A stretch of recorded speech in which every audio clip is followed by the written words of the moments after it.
Movie inaanza na vijana 12 ambao walikuwa ni wachezaji wa timu ya mpira wakiwa na kocha wao, wakawa wameenda kuexplore kwenye mapango yanaitwa Tham Long Nong Nam Caves.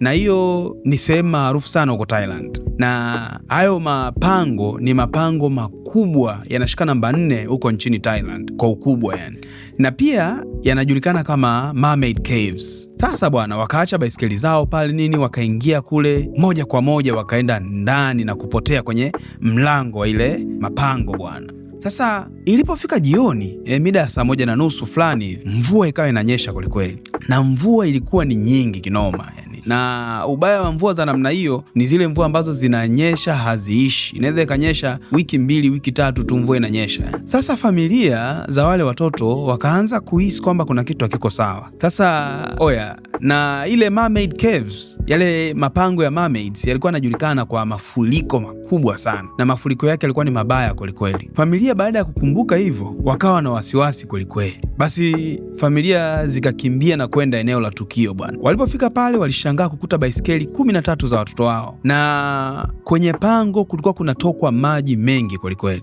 Wazazi wakawa wanaita, wanapiga kelele, walichokisikia tu ni mwangwi wa sauti zao, lakini hawakuwasikia watoto wao.